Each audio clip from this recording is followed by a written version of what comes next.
Lep pozdrav, spoštovane gledalke in gledalci slovenjebistriške kabelske televizije v zadnji tretjini maja, ki ga imenujemo tudi mesec ljubezni in šmarnic. V sredo dogodkov v Sloveniji so gotovo parlamentarne volitve in soočenja kandidatov, ki se trudijo, da bi bili všečni volivcem. Včasih smo temu rekli, da sadijo rožice, koliko pa jih bo uspešno zacvetelo v političnem vrtu, pa se bo izkazalo kaj kmalu. Tudi na lokalni ravni nas kandidati pripričujejo o svojem programu, ki da je najboljši za dobro ljudstva in države. Med lokalnimi dogodki pa velja omeniti tudi mednarodni nedeljski atletski miting in koncert ob dnevu mladosti. Sicer pa se bo v maju zvrstila še kopica drugih glasbenih dogodkov in prireditev. V informativni oddaji tega tedna pa boste ponovno izvedeli veliko zanimivosti, zato ste prijazno vabljeni k ogledu. Bistriški teater Kud Slomšek v režiji Nikolaja Voduška uprizoril večno mlado komedijo avtorja Toneta Partljiča Ščuke pa ni. Slovenjebistriški razvojno-informacijski center predstavil dogodke, ki se bodo zvrstili v prihodnjih dneh. V Graslovem stolpu zanimiva razstava keramike domačih in tujih umetnikov. Slomškov dom je gostil večer flamenka z gosti, sodelovala pa je tudi domača vokalna skupina Vivere. V vlivni blok smo uvrstili tiskovno konferenco stranke Desus, ki je predstavila svojo kandidatko za parlamentarne volitve. Z gradbišča železniške proge Pragersko nekdo odpeljal 4 tone kovin. Nogometaši Bistrice premagali Šentjurčane.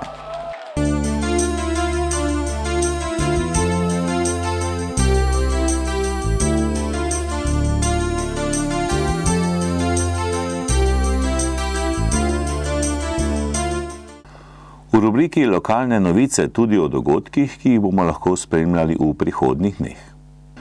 Bistriški teater Kud Slomšek je v sredo 9. maja premierno uprizoril komedijo Ščuke pa ni. Predstavo so ponovili 2 dni kasneje, v petek 11. maja. Gre za komedijo, katere izvirno besedilo Toneta Partljiča sega v 70. leta prejšnjega stoletja. Od takrat so predstavo prikazali v mnogih gledališčih, v televizijskih serijah in filmskih različicah. Zgodba govori o majhnem podružničnem radiju, ki ga zamaja vesela novica o prejeti nagradi za najkoristnejšega posameznika. V predstavi Bistriškega teatra, ki jo je režiral Nikolaj Vodušek, igrajo Niko Turk, Tinka Vidmar-Rajh, Eva Cehtl, Primož Rajh, Tara Sinkovič, Blaž Gregorič, Bernarda Korošec in Klemen Sajko. RIC Slovenska Bistrica je v četrtek 17. maja na dvorišču Cukr kuhne pripravil skupno novinarsko konferenco, na kateri so predstavili večje prireditve in dogodke, ki bodo v Slovenski Bistrici. Na konferenci so svoje projekte predstavili RIC, Ljudska univerza, Knjižnica Josipa Vošnjaka, Športna zveza, Center domačih in umetnostnih obrti, Glasbena šola, Evropa Dona in Medobčinska turistična zveza. Zavod za kulturo Slovenska Bistrica je v soboto 19. maja v razstavišču Graslov stolp odprl razstavo Zgodba o vrelni vehi. Razstavo so pripravili v okviru 4. mednarodnega trienala Unikum 2018. Izmed 25 prispelih prijav je komisija izbrala 21 del, ki so predstavljena na razstavi. V 3. nadstropju Graslovega stolpa so istočasno odprli mednarodno razstavo keramičnih vinskih kozarcev in vrčev Zelina 18. Razstava prihaja iz hrvaškega mesta Sveti Ivan Zelina, kjer so v organizaciji Galerije Sveti Ivan Zelina v sodelovanju z likovnim art dizajnom centrom Ladica letos že 7. zapored priredili omenjeno razstavo. Na razstavi sodelujejo avtorji iz Hrvaške, Indije, Rusije, Slovenije in Turčije. V nedeljo 20. maja je v Slomškovem domu v Slovenski Bistrici potekal flamenko večer. Nastopili so ljubiteljska skupina Ljubljana, ljubiteljska skupina Maribor, Vse tečajnice, Živa in Los Tacones, Tomi Štanfel in kot posebne gostje članice vokalne skupine Vivere. Flamenko je glasbeni in plesni stil, ki izvira iz španske Andaluzije in se je razvil iz ljudske glasbe, značilne za južno Španijo. Gre za izredno ekspresivno glasbeno zvrst, saj je že od začetka služila ljudstvu, ujetemu v težke družbeno-ekonomske okoliščine.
Ob dnevu knjižnice Josipa Vošnjaka Slovenska Bistrica, ki ga praznujejo 25. maja, so pripravili zanimiv celotedenski program, ki je popestril dogajanje v knjižnici in v mestu.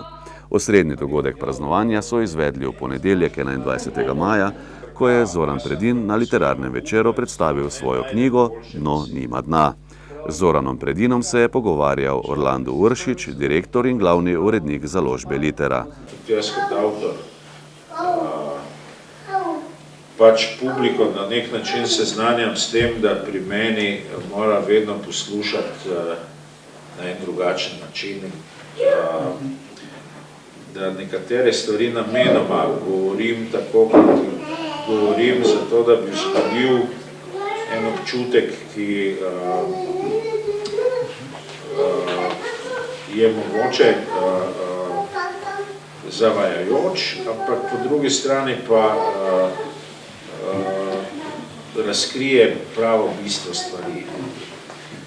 In s tem se rad igram, se pravi preneseni pomeni, dvopomenskost, se pravi, da lahko gledaš na isto stvar tako ali pa tako. To sem se naučil v času bivše Jugoslavije, ko smo morali pač pisati besedila na tak način, da niso bila prepovedana. Ali pa da nisi končal v zaporu. Pa da si vseeno povedal tisto, kar si hotel. Danes se to zdi marsikomu dokaj čudno ali pa nepredstavljivo, ampak je bilo pa res. In, kako bi rekel, to vse sem zadržal potem tudi v teh kratkih zgodbah. Zakaj kratke zgodbe? Ko pišeš besedilo za pesem, si ujetnik ritma, melodije in žanra. Se pravi, da moraš v zelo, zelo kratkem času veliko in jasno povedati, da neka pesem postane ljudem v ušesih, da se z njo poistovetijo. In za sam žanr je jasno, da pač nekateri žanri prenesejo več teksta, tudi več vsebine, nekateri so pa pravzaprav popolnoma zaprti, zaklenjeni in bi si težko predstavljali recimo žanr narodno-zabavne glasbe, kjer bi pela besedila o pohodnem župniku ali pa o kakšnih takih socialno-družbenih težavah, uporniške pesmi in tak naprej. In obratno, recimo trash metal, dark metal bendi, ki so jezni in glasni, da bi peli o lepoti naše doline ali pa ljubezni do mate. To je nezdružljivo. Spravi, žanr te na nek način omejuje. V kratki zgodbi imaš pa malo več prostora. Tam pa lahko to, kar si prej povedal, se pravi, cel lok od uvoda do konca izpelješ. Res pa je, da pri meni je bil problem, da so me resno vprašali novinarji, glede na to, da malo bolj počasi govorim, če je sploh možno, da jaz napišem kratko zgodbo.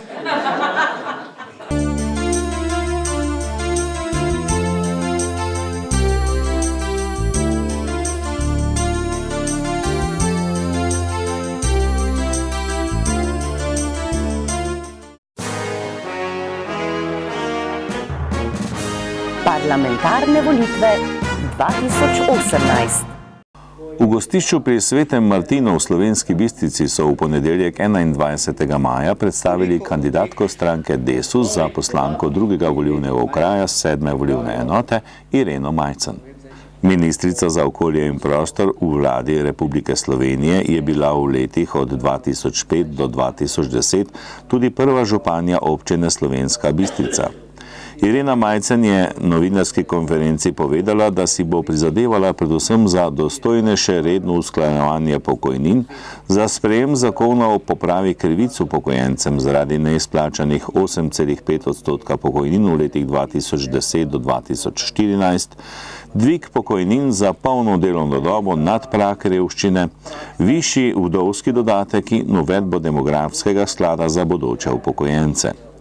Na novinarski konferenci so Ireno Majcen podprli tudi Jani Kavtičnik, predsednik pokrajinskega odbora Desus Podravje, Maks Lešnik, predsednik odbora Desus Oplotnica, Darko Lončarič, predsednik odbora Desus Makole in Ivan Lehner, predsednik odbora Desus Poljčane. V torek 22. maja je Javni zavod za informiranje Slovenska Bistrica v sodelovanju z Javnim zavodom za kulturo Slovenska Bistrica v Viteški dvorani Bistriškega gradu pripravil javno soočenje kandidatk in kandidatov, ki v našem drugem volilnem okraju 7. volilne enote kandidirajo na volitvah v državni zbor, ki bodo v nedeljo 3. junija. V 7. volilni enoti je kandidatne liste vložilo 23 političnih strank in list. Soočenja pa se je udeležilo 8 kandidatov. Na soočenju so tako sodelovali Karmen Furman, SDS, Božidar Vivod, SNS, Irena Majcen, Desus, Borut Košič, NSI, Peter Šajn, Dobra država, Modest Motaln, SLS, Ludvik Repolusk, SD in Gvido Novak, Andrej Čušin, Zeleni Slovenije. Po osebni uvodni predstavitvi je bila na vrsti prva tema predvolilnega soočenja, in sicer decentralizacija in vertikalna delitev oblasti s poudarkom na avtonomiji lokalne samouprave in razvejanosti oblasti, potrebe po regionalizaciji in izvrševanju nalog na lokalni ravni. Naslednji sklop vprašanj se nanašal na gospodarsko rast v Sloveniji in stopnjo izkoriščenosti slovenskega delavca in dela nasploh. V zadnjem delu soočenja so se kandidatki in kandidati opredelili še do problematike migracij in vseh aktualnih problemov in vprašanj, ki jih slednje odpirajo. Ob koncu soočenja so kandidati še osebno nagovorili obiskovalce v dvorani ter gledalce pred televizijskimi ekrani ter jih pozvali, naj se udeležijo volitev. Soočenje, ki sta ga korektno moderirala Nataša Pogorevc-Starkuš in Tomaž Ajet, so lahko v neposrednem prenosu spremljali tudi gledalci lokalnega programa TV Studia Bistrica. Soočenje je v Viteški dvorani spremljalo blizu 100 obiskovalcev. Ponovitvi soočenja si lahko ogledate prihodnji ponedeljek 28. maja in v četrtek 31. maja. Parlamentarne volitve 2018.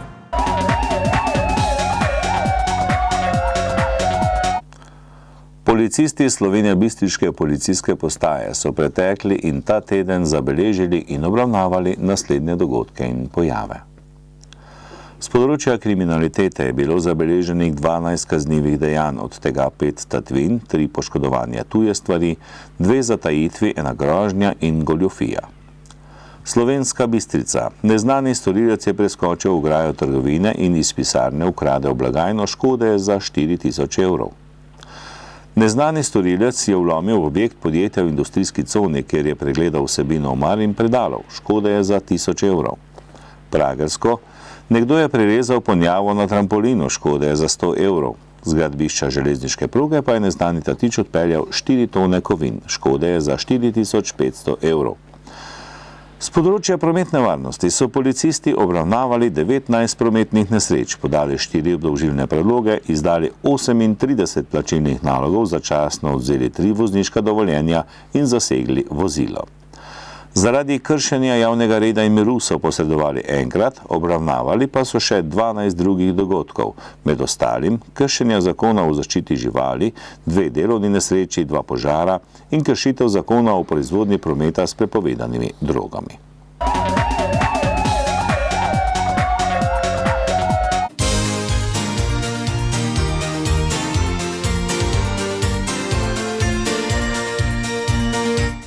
Nogometaši v 3. državni nogometni ligi Sever so minulo soboto odigrali predzadnji krog ligaškega prvenstva. Omenjeni konkurenci je odlična sezona tudi za 11-terico KTMI Bistrica. Bistričani so se od svojih navijačev poslovili v srečanju z ekipo Fosilum Šentjur, katero so povsem zasluženo premagali z rezultatom 3-2. Moram reči, da sem vesel, da smo zmagali. Po tolikih priložnostih, ki smo jih imeli, se ponovadi kaznuje v nogometu, vendar tokrat se je vseeno išlo 3-2, fantje so dali vse od sebe, zasluženo zmagali in seveda smo zadovoljni z zbiro točk, ki smo ostali v ligo že pred tekmo. Če pa še zunaj zdaj ne zgubimo, bomo pa super zadovoljni z tem delom spomladanskega dela. Fantje so začeli igrati nogomet, govori se po Bistrici, da igramo vse bolje, pride tudi čez dalje več gledalcev in upam tudi, da bo tako naprej.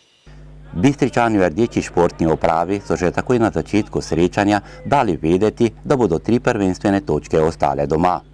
Prvi je gostujočemu vratarju v 3. minuti z lepim strelom zapretil Enjo. Spremembo začetnega izida na semaforju smo zabeležili v 12. minuti, ko je v polno zadev Primož Janžič. Prav strelec prvega gola je 10 minut kasneje žogo poslal čez gol. V 24. minuti je bilo že 2-0, med strelce se je vpisal Aljaž Polegek. Serijo zgrešenih strelov je v 30. minuti nadaljeval Janžič. Zeleni Šentjurja so iz prvega resnega strela proti domačim vratom prišli do znižanja na 2-1. Pravi evrogol je dosegel Tilen Zorič. Ob koncu prvega polčasa se je priložnost ponudila Janžiču, vendar je žoga tudi tokrat ni hotela v mrežo. Mislim, da je najbolj pomembna ta nakončna zmaga. Zato so zaslužni vsi igralci, tudi tisti, ki so danes bili na klopi in tako na tribuni. Tako da celi štab od trenerjev vseh. Mislim pa, da smo na koncu dobro pripeljali tekmo. Res je, da smo imeli še ogromno priložnosti, ampak tako kot je povedal že naš kapetan, sezona se bliža koncu, noge so že malo utrujene in tudi to je posledica nekako tega. Za drugi polčas bi lahko dejali, da je bilo to 45 minut tekme, v katerih so gostitelji med seboj tekmovali, kdo bo zapravil lepšo priložnost za dosego gola. Že v drugi minuti nadaljevanja je začel strelec prvega gola Janžič. 2 minuti kasneje se je v gol priložnosti znašel kapetan bistriške ekipe Andraž Korošec. Tekma je bila težka, prvenstvo se končuje, noge so utrujene.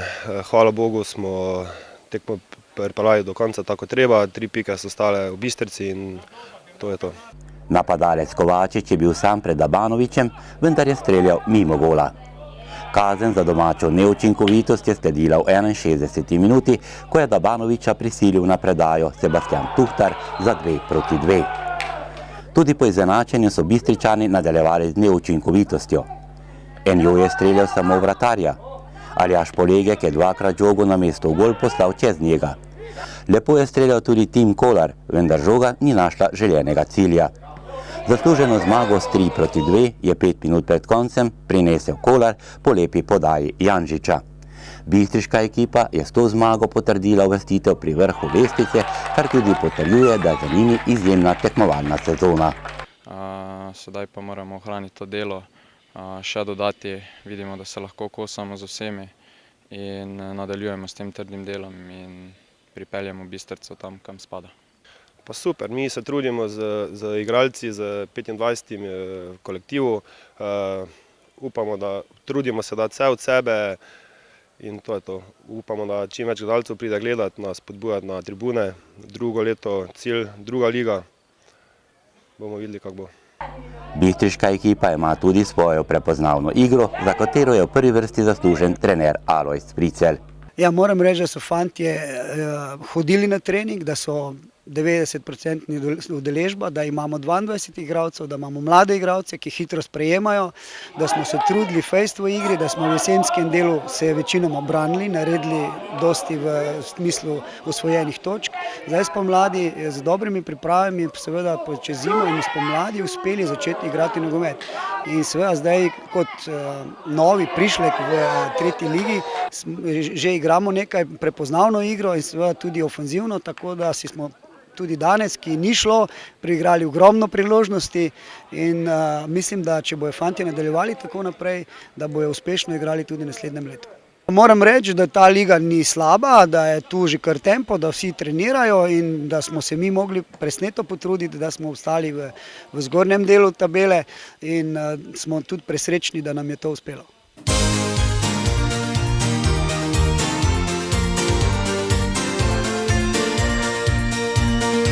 Spoštovani, oddaja se je iztekla, maj pa še vedno ponuja obilico priložnosti za potepanje po naravi ter obisk zanimivih dogodkov. Pa srečno do prihodnjič.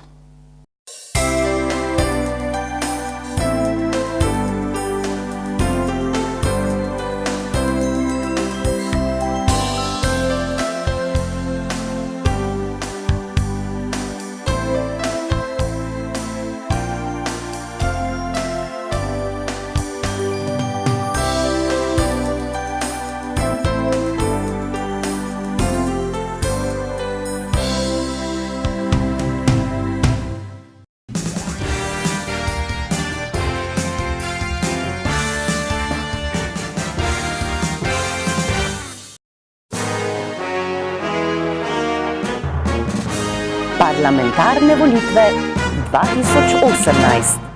V studiu Bistrica gostimo Veroniko Županek, kandidatko Združene levice in Sloge za poslanko na bližnjih državnozborskih volitvah v drugem volilnem okraju 7. volilne enote. Gospa Županek, lepo pozdravljeni.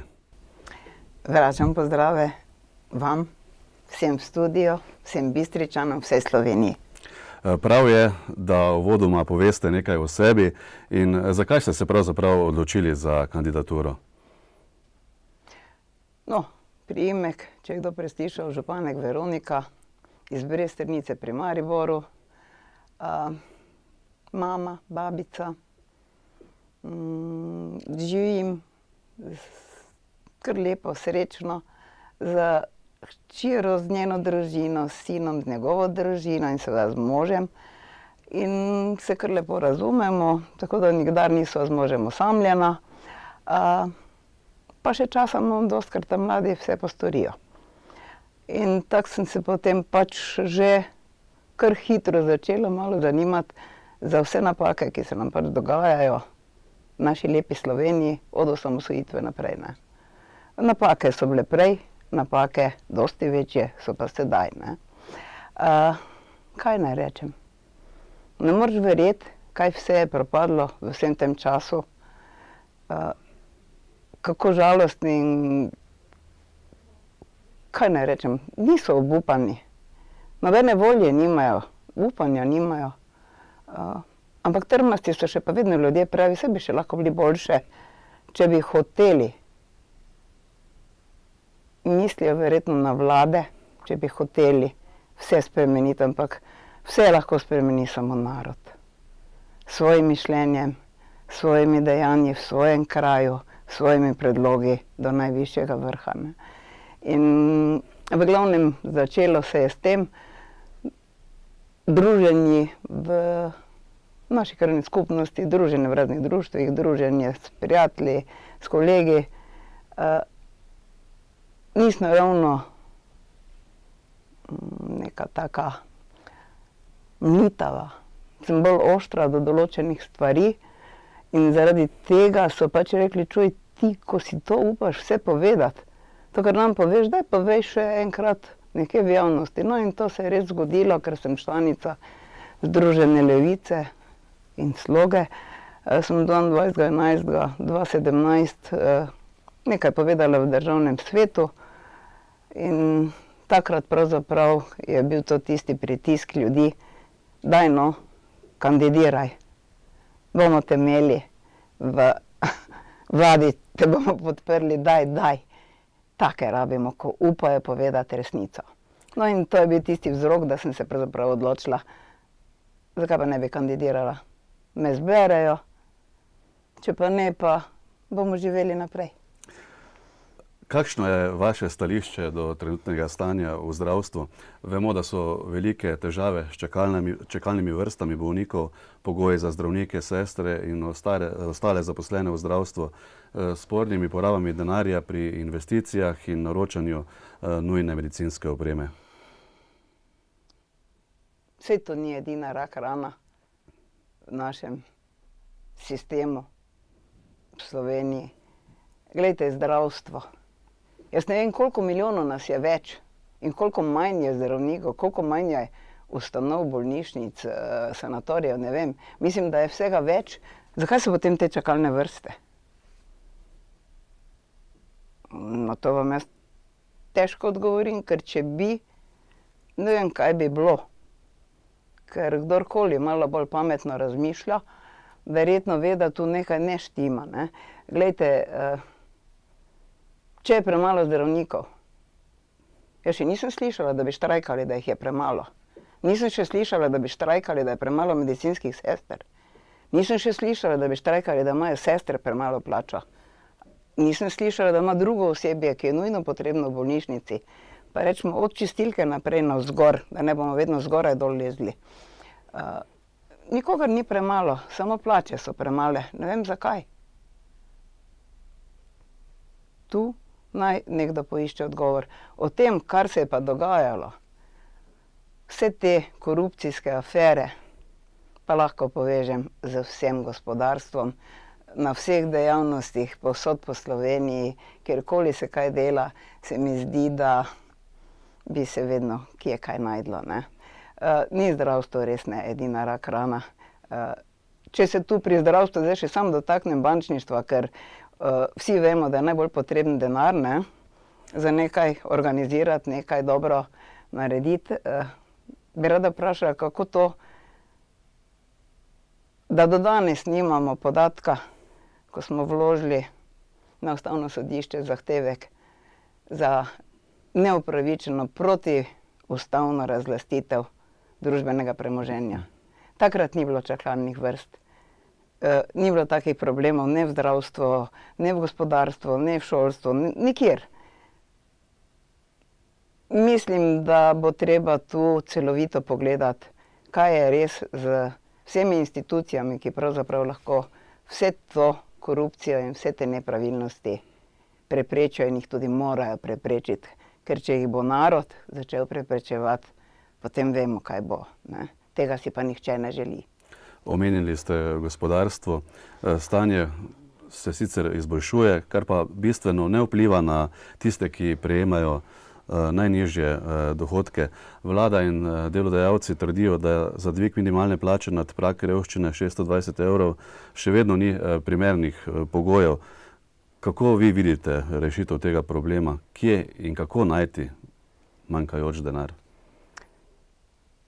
Jaz mislim, da vsi v Sloveniji govorimo samo o tem, da je vsaj 75 milijard pokradenega denarja, ustvarjenega z družbenim delom, nekje v oazah.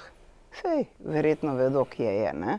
Vse ostalo, kar smo pa zgradili naši starši in mi, je še pa vedno vidno v Sloveniji. Zanima me, zakaj nihče ne pokrene ničesar. Verjetno vejo, kje. Recimo, jaz bi vprašala Junckerja.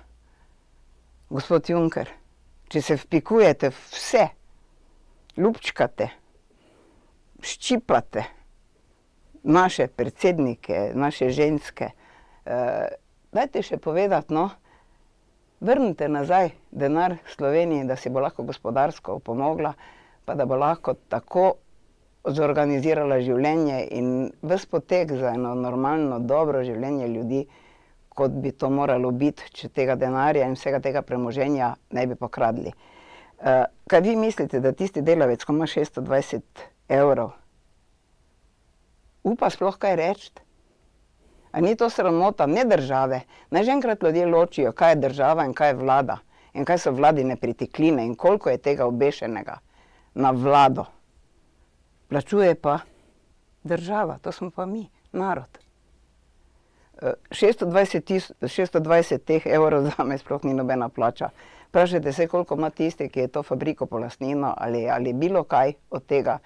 To zame ni dober delodajalec, ni dober lastnik, ni nič od tega, ker dobro plačan delavec z dobro socialno varnostjo bo sigurno delal neprimerno boljše, kot pa nekdo, ko rečemo, da ima 620 evrov, ne.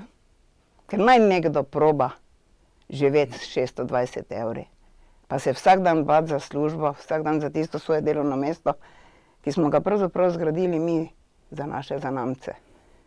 Pa še nas bolj skrbi kot njih, kaj bo z njimi. Zato se bomo tudi potrudili na vsej fronti, da bomo dobili to družbeno premoženje, ki ga trenutno imenujejo državno.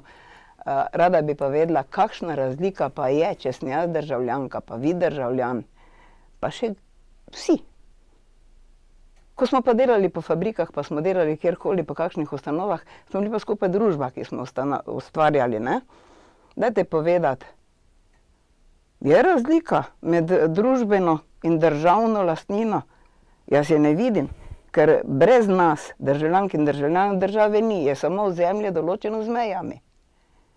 Torej, je spet to naše delo, naše imetje, vrnejo nam ga naj, oziroma vzeli ga bomo nazaj, tako bom rekla. Slovenska Bistrica je tudi kmetijsko območje. Kakšno je vaše stališče do trenutne samooskrbe v slovenskem kmetijstvu? Nekaj tega sledim. Pa bom povedala. Tako da smo posekali 5000 trsov rumenega muškata, burgunca in laškega rizlinga. Pa veste zakaj? Ker na meni ne bo nihče služil. Tega ne bom nikdar dovolila. Vem, koliko so plačali, kdaj so plačali, mošt, ki smo jim ga prodali, koliko davka smo morali plačevati, kakšne so bile zavarovalne vsote, kaj so nam ponudili, ko nam je toča stolkla na 80% vinograd. To se godi vsem kmetom in bom rekla, ne samo vinogradnikom, ne samo tem, ki pridelujejo ali sadje ali poljščine. Samooskrbe ni zaradi tega, ker kmet ni zaščiten. Od zore do mraka mora delati, odvisni od matere narave. Kdo od tistih, ki kupujejo, pomisli, kaj študira, če se vreme spreminja, ali bo pozeba, ali bo toča, ali bojo neurja, ali bilo kaj, ali kakšni škodljivci, tudi naravni, tudi živali delajo do škode, recimo pri nas so srne krepko hodile po vinogradu, kljub ograji, ampak kmetu je treba pomagati, glejte, ker s tem, ko bomo podprli kmete, mene je profesor Degn učil in je rekel, Veronika, mi smo izrazito kmetijsko-turistična dežela. Tako lepa, ko je Slovenija, tako plodne zemlje, tako rodovitne hribčke, ko jih imamo mi, pa gričke. Rekel, vse to je treba izkoristiti, rekel, pa živeti od tega in drobnega gospodarstva. Rekel, ne težke industrije, ne zastrupljanja naše prelepe domovine. Je rekel, tu je treba narediti, da živimo od vsega tega, kar bomo pridelali doma. In jaz mislim, da pri nas bi potem tudi kmetijstvo drugače delalo. Ta samooskrba, kaj naj rečem, je ni pravzaprav, ne. Mi smo v enem mesecu verjetno brez vsega, če kmetje rečejo stop, ne. Kaj bi bilo, če bi kmetje rekli, ne damo več nič? Bomo štrajkali tako, štrajkajo vsi ostali, kaj bi bilo? Ste že slišali, da kateri kmet štrajka? Jaz ne vem, še nisem. Ne vem, mogoče nisem bila doma ali kaj. Ampak gre se za to, da, ker ne lažem, licemerstvo sovražim, ne poznam toliko bistriškega kmetijstva, vem pa, da ni v Sloveniji nobenemu kmetu lahko in da jim je res treba dati vso podporo, ker potem bojo tudi mladi ostali doma, ne. A v zvezi s tem podpirate tudi zeleni turizem? Tudi. Tudi. Rekli ste, da ste upokojenka, mati in babica. A menite, da Slovenci posvečamo dovolj pozornosti medsebojni pomoči in medgeneracijskim odnosom? Ne. Zakaj? Mislim, da je napaka že v družinah samih, naj ne razumejo narobe. Vsi tisti, ki imajo non-stop skrbi samo s tem, bom obdržal službo, bom dobil plačo, bomo zvozili od prvega do zadnjega, bom lahko otroku kupil to, bom lahko dal to. Taki se ne more posvetiti so tisto nežnostjo, skrbijo otroku, ko ga najbolj rabi v razvoju, majhnemu recimo, pa ga da v vrtec. Tudi tam imajo verjetno premalo vsega tega, da bi se pogovarjali, imaš babico, imaš dedka, imaš kakšnega psička, imaš muco, kaj imate doma, imaš rad mami, imaš očkota, kaj delate? Ni, o tem ni govora. Jaz vem recimo, kaj je moja hčera govorila, ko je bila v vrtcu. Veš, jaz sem povedala, kako je moja babi zlata, kaj vse zna. In sem rekla, zdaj, če gledam, ne, tega ni, potem pa v šoli. Ni vzgoje glede tega, kako naj se obnašaš do starih staršev, do staršev, do tet, do stricev, do sosedov, do prijateljev. Tiste širine ni več, kot nekoč bila. Da smo ljudje dejansko povezani med seboj, da drug z drugim živimo, zdaj živimo drug mimo drugega. In to je vsa ta napaka in jaz trdim, da je treba spremeniti in šolski sistem, predvsem pa recimo za vse te, ki so nebogljeni, ki so ostali sami. Pa to ne huje, če so še odvisni od pomoči drugih. Dom za ostarele, ja, vse je rešitev. Samo morate videti njihove očke, ko jih pogledaš. Skoraj mrtve so. Vseeno nekje je živel, je bil doma, je gradil, je delal, ampak zdaj ga ti mladi verjetno res ne morejo negovati, ali jo, ali je to mama ali ati. To zdaj sploh ni pomembno. Več nege na domu, zorganizirati to službo tako. Jaz sem dala predlog v Bresternici, da bi naredili dom za dnevno bivanje. Veliko je vdovcev in se bojijo biti sami. Enemu se vrti, drugemu je slabo. Če bi bili recimo skupaj v enem domu, ne? V enem prostoru. Malo večja hiša je tam in da bi potem pač drugega lahko tudi poskrbeli. Pa vem, da bi se zamotili, če bi se pogovarjali, pa teme bi načeli, bilo kake, ne bi študiral, zdaj mi pa srce klopota, zdaj se mi pa vrti, ne? Ker to smo dejansko probali. In so bili vsi dobre volje, nobenemu ni bilo slabo, tudi jedli so nekaj takega, kar ne bi smeli, pa nobenemu ni škodilo. Se pravi, je nekje tu, po domače povedano, bolna duša. Osamljenost. Ne biti sam, ampak osamljen si, ne? In to smo pri nas, v enem društvu, ga imamo za lepše življenje, rekli, pri nas ne bo nihče osamljen, tudi če živi sam. In to bi želela, da se naredi v Sloveniji. Tudi če si sam, samo osamljen naj človek ne bo, ne? Rekli ste, da bi spremenili šolski sistem. Ja. Kako na kratko? Na kratko. Ja. Dosti več predavanj o domovinski vzgoji, o ljubezni do domovine, pripadnosti. S tem že podzavestno vzbujaš tudi ljubezen do svojih staršev, do vseh sorodnikov, ker konec koncev vsi smo Slovenija. Samo to, da bi se več o tem govorilo. Srečna bi pa bila, če bi, da ne rečem, levi in desni spravili zgodovino v predal. Pa ne obremenjevali. Jaz imam 72 let, kaj sem jaz kriva? Kaj se je dogajalo pred 72 leti? Kaj so naši otroci krivi? Kaj so vnuki krivi?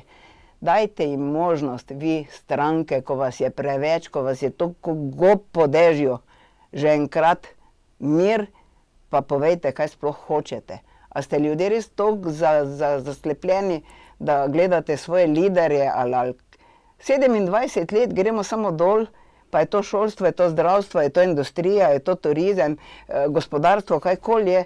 Dajte se vprašati svojo pamet, saj ste pa dovolj stari, dovolj ste v življenju delali, razmislite, kaj je pravzaprav treba narediti, da bo ta Slovenija prijazna vsem ljudem.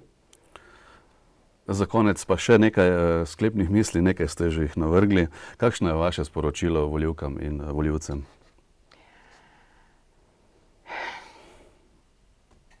Ni vedno razum tisti, po katerem se najboljše odločaš. Večkrat je treba poslušati srce. Ta organ verjetno vodi v povezavi z razumom na pravo pot. Ampak vedno bi dala na prvo mesto srce in nikdar ne naredi nekaj, kar ne želiš, da nekdo naredi tebi. Pa mislim, da bi bilo dosti lepše in ne glej samo sebe, poglej okrog, poglej soseda, poglej neznanca. Ne morem verjeti, da prosijo pod podhodi, igrajo harmoniko na piščal, da imamo vse te kuhne, se tega prej ni bilo. Vprašajte se, kdo je kriv. Mi volivci, ki volimo vedno tiste iste in oni delajo vedno enako ali tisto isto, ki nam škodi. Gospa Veronika Županek, hvala za pogovor in vaše misli in srečno na volitvah. Hvala.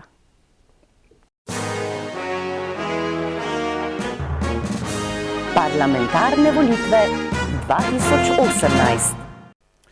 V studiu Bistrica gostimo Gvida Novaka, kandidata stranke Andrej Čuš in Zeleni Slovenije za poslanca na bližnjih državnozborskih volitvah v drugem volilnem okraju 7. volilne enote. Gospod Novak, lepo pozdravljeni. Bravo. Začniva kar z osebno predstavitvijo, nekaj podatkov o vas. Sem Gvido Novak, živim v Slovenski Bistrici. Družina Novakovih je več generacij Slovenije bistriška, tako da Slovensko Bistrico poznam zelo dobro. Osnovno šolo sem končal osnovno šolo Pohorskega odreda, potem srednjo šolo v Mariboru, po odsluženem vojaškem roku v Banja Luki sem se zaposlil v Slovenski vojski, kjer sem zelo hitro da rečem, napredoval od vojaka do podpolkovnika. Vmes, torej v 7 letih, v tem času sem naredil počasniško šolo, časniško šolo, višjo šolo, visoko šolo in leta 1998 začel delati na generalštabu Slovenske vojske. In od takrat bi lahko rekel 20 let imam neke izkušnje pri delu na državni ravni in poznam delovanje Slovenije zelo dobro kot države. Doma v okolju Slovenske Bistrice sem tudi športno aktiven, tudi drugače sem aktiven državljan. Nedavno v soboto sem postal tudi predsednik skvoš kluba Štajerske po pregovarjanju mojih soigralcev. Imam družino, ženo Moniko, 3 otroke. To bi bilo na kratko. Zakaj ste se pravzaprav odločili za kandidaturo? Za kandidaturo na državnozborskih volitvah sem se odločil predvsem zato, ker sem prepričan, da sem v teh 20 letih dela na državni ravni pridobil ogromno izkušenj, poznam delovanje države, vse njene pomanjkljivosti, vem, vsaj na mojem delovnem področju obrambe in dela, kaj bi bilo potrebno popraviti, kaj imamo slabega in nekako sem vpet v sooblikovanje zakonodaje. Tudi sam sem napisal že 5 predlogov zakonov, ki so bili tudi v postopku za sprejem, tako kot zakon o reprezentativnosti sindikatov, zakon o minimalnih pravicah delavcev, novelo zakona o obrambi, novelo zakona o službi v Slovenski vojski. Nažalost, ob padcu vlade bi 3 zakoni še doživeli epilog, ampak ga niso, ker je vlada padla in upam, da bom imel možnost nadaljevati z uveljavljanjem teh zakonov v parlamentu. Ste predsednik Konfederacije slovenskih sindikatov. Kaj vas je vodilo v sindikalne vode in kaj ste že dosegli na tem področju? Ja, v sindikalne vode me je vodilo predvsem nezadovoljstvo mojih sodelavcev v Slovenski vojski leta 2009. Po daljšem pregovarjanju, da ustanovimo sindikat v Slovenski vojski, smo to tudi storili junija 2009. Sodelavci so želeli mene za predsednika in od takrat sem tudi predsednik sindikata vojakov Slovenije. Zaposlene v vojski smo naredili ogromno, tudi veliko odmevnih tožb za regres, za vse javne uslužbence, za plačna nesorazmerja. Skupaj mislim, da je približno 260-270 milijonov bilo izplačanih javnim uslužbencem. No, kasneje smo pa nekako v Slovenski vojski in pa sindikatu ugotovili, da bo potrebno pogledati po domače čez planke, in da ne moremo vsega doseči znotraj Ministrstva za obrambo in s tem namenom in predvsem zaradi nezadovoljstva drugih sindikatov v konfederaciji Neodvisnost Slovenije, ki je predsedoval Drago Lombard, smo se odločili, podobno misleči sindikati, da ustanovimo novo konfederacijo. In ustanovili smo Konfederacijo slovenskih sindikatov z sedežem v Slovenski Bistrici na Trgu Svobode in smo edina konfederacija na tej strani Trojan, na naši strani Trojan. Vse druge zveze in konfederacije sindikatov so večina v Ljubljani. Združujemo približno 200 sindikatov, od tega 14 sindikatov na državni ravni. Članstvo je nekje med 8-9 tisoč članov in moram reči, da v teh 3 letih smo že ogromno naredili, tudi dosegli ogromno in tudi iz tega izhaja, ne, da vkolikor bi bil izvoljen za poslanca, bi lahko naredil na tem področju še več, tako kot ločiti ali pa izločiti dodatke iz minimalne plače, uzakoniti minimalno bruto urno postavko 5 evrov, kar bi predstavljalo najnižjo plačo v Sloveniji 870 evrov. To je to, ne, in kako leto, 2 leti nazaj sem po 8-letnem delu v sindikatu ugotovil sam pri sebi, kaj dejansko delam in delam tako, kot je tudi moj slogan v tej predvolilni kampanji, da delam za ljudi in Slovenijo.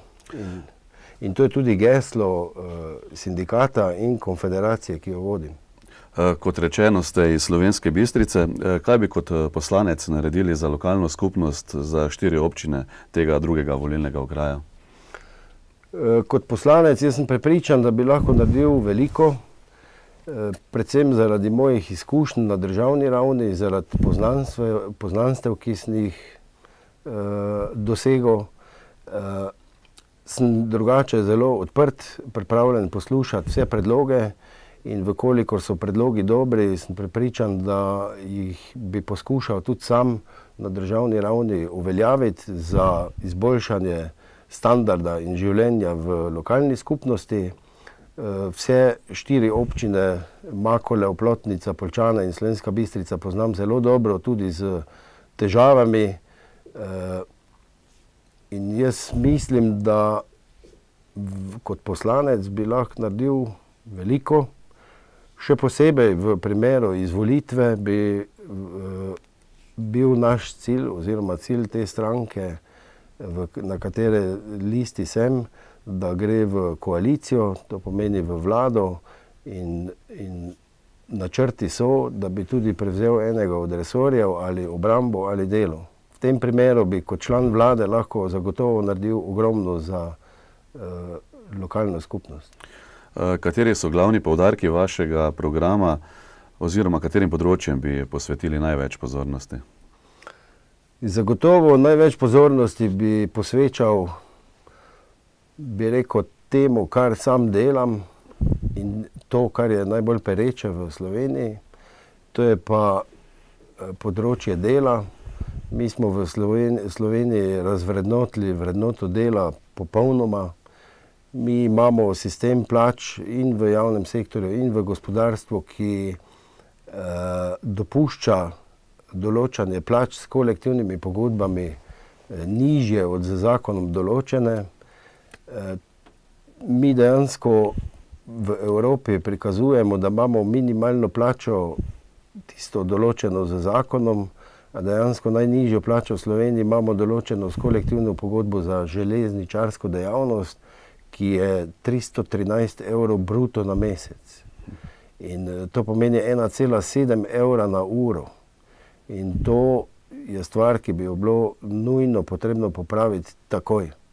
In jaz sem prepričan, da v primeru izvolitve bi takoj na začetku mandata začeli to področje urejati, ker je to nedopustno, da dobi delavec, ki je polni delovni čas zaposlen, 313 evrov bruto. Tisti, ki pa ne dela, pa dobi zdaj po novem 385 evrov socialne pomoči. Kdo bo pa še delal v Sloveniji? Nihče. In sicer drugo področje, ki je tudi zelo pereče, je področje obrambno-varnostnega sistema. Sami smo priča zadnje mesece, ali pa bi lahko rekel kar zadnji mandat, da je stanje v policiji in Slovenski vojski zelo pereče, še posebej v Slovenski vojski. Slovensko vojsko poznam zelo dobro, z njo sem dejansko odraščal. Moja zaposlitev takoj na začetku je bila v Slovenski vojski in tudi vem, kaj je potrebno popraviti, kako to popraviti, in pa tudi ljudi poznam, ki bi bili pripravljeni z mano delati, da Slovensko vojsko naredimo zopet zdravo, ker gre za slovenske vojake in posredno gre za slovensko državo. Enako pa v policiji, vse probleme, ki so se nakopičili, meni se zdi to nedopustno, da policisti pred vlado vzklikajo proti vladi, dejansko proti svoji lastni državi, vlada pa nima posluha za njih in celoten obrambno-varnostni sistem predstavlja hrbtenico države in mednarodno gledano to, v kakem stanju imamo policijo in vojsko, to zagotovo ni dobro. Naslednje področje, ki je zelo pomembno in tudi stranka, na listi katere sem, Andrej Čušin, Zeleni Slovenije, ima v programu oblikovanje posebnega ministrstva za mlade in šport. Mladi danes v Sloveniji ne da so izgubili upanje, ampak še samo gledajo, kako oditi v tujino, kjer je boljši standard, kjer bi lahko boljše živeli. In jaz nekako ne morem dopustiti tega, da pod narekovaji nesposobni politiki pripeljajo stvari tako daleč, da se bojo moji otroci selili iz države in bom hodil na obiske k svojim vnukom po 1000, 2000 in več kilometrov. In to so motivi, ki tudi mene vodijo k temu, da izboljšamo stanje na področju mladih in zato posebej Ministrstvo za mlade in šport. Podobno je pri športu, imamo veliko športov, ki imajo vse pogoje, vse možnosti, imamo pa veliko športov, ki jih zanemarjamo. In ta razmerja bi bilo potrebno urediti, da pa sodi področje športa na Ministrstvo za usposabljanje in izobraževanje mladih pa nikjer ni, to po moje ni v redu in bi bilo potrebno popraviti. In pa še ena stvar, ki je trenutno aktualna in se mi zdi zelo pomembna, samo osebno sem proti temu, da se v Sloveniji naseljujejo migranti. In tukaj je potrebno ločiti med begunci in ekonomskimi migranti.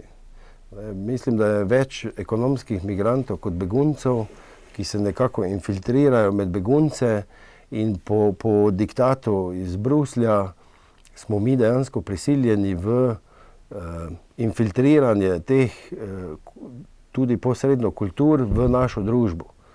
Sam osebno sem proti temu in dokler imamo v Evropski uniji države, ki niso naselile niti enega begunca oziroma ekonomskega migranta, sem proti temu, da mi s tem nadaljujemo. In tudi naša vlada, kar je naredila v zadnjem mandatu, sprejela kvoto več 100 beguncev, da se naseli v Sloveniji. Jaz mislim, da je bila tu napaka narejena. V celoti, globalno gledano, vse te 4 točke področja, ki sem jih povedal, vse skupaj pa za dobro ljudi in Slovenijo, tako kot sem že prej povedal. Kako pa je z vašo politično opredelitvijo? Jaz politično nisem opredeljen. Stranka Andrej Čušin, Zeleni Slovenije, je bila pripravljena me dati na svojo listo, zato ker me spoštujejo, mi zaupajo in verjamejo, da sem kot poslanec sposoben narediti veliko za državo, za ljudi in tudi za njihovo stranko posredno. Sam kot častnik Slovenske vojske tudi ne smem biti član stranke in tudi nisem. In tudi v primeru izvolitve jaz mislim, da bom tudi tak nestrankarski ostal. Tudi minister sem lahko brez, da sem član stranke. In mi pa glede politične opredelitve, nekako imam tega dovolj, da se delimo na leve pa desne, pa rdeče pa bele. In ta stranka Andrej Čuš in Zeleni Slovenije, kjer tudi sam kandidiram, je nekako nevtralna in tudi ves čas oni to poudarjajo, ker z temi delitvami samo pogrevamo zgodovino. Mene osebno pa tudi to stranko pa zanima prihodnost in pa nekako to zanimanje za prihodnost je neke vrste garancija, da se ne bo pogrevala zgodovina v primeru, da smo izvoljeni. In kdo vas podpira pri kandidaturi? Pri kandidaturi meni osebno najbolj pomembno je to, da me podpira moja žena, otroci, Maja, Jan in Kara, starši me podpirajo, enako tudi na delovnem področju, da rečem, v Sindikatu vojakov Slovenije, v Konfederaciji slovenskih sindikatov in mnogi sovaščani, ki mi že več let govorijo, zakaj ne kandidiram za poslanca, ker verjamejo, da bi lahko naredil veliko, glede na moje izkušnje. Za konec pa še tole vprašanje. Kakšna bo po vašem mnenju volilna udeležba na volitvah v nedeljo 3. junija? Jaz mislim, da smo prišli do neke točke, ko bo vsak posameznik malo bolj razmislil, koga bo volil, ker v Sloveniji, čemu smo priča, vsak ugotavlja, da politiki, kam so to državo pripeljali, delajo slabo, da obstaja neka negativna selekcija pri politikih in tudi sami politiki, etablirani, delajo na tem, da se sposobni mladi ne bi ukvarjali s politiko z namenom, da oni ostanejo na položajih. In jaz mislim, da smo prišli tako daleč, da bo vsak posameznik globoko premislil, a želi dalje gledati iste obraze v parlamentu, ali mlajše, sposobnejše, neobremenjene z preteklostjo. In tudi sam pozivam vse volivke, volivce, da gredo na volitve in da izrazijo podporo tistim, za katere oni menijo, da lahko naredijo kaj dobrega za Slovenijo. In da bo vlada, ki bo sestavljena po volitvah, imela legitimnost in poln zagon za delovanje, da to državo zopet naredimo zdravo. Gospod Gvido Novak, hvala za pogovor in srečno na volitvah. Hvala vam.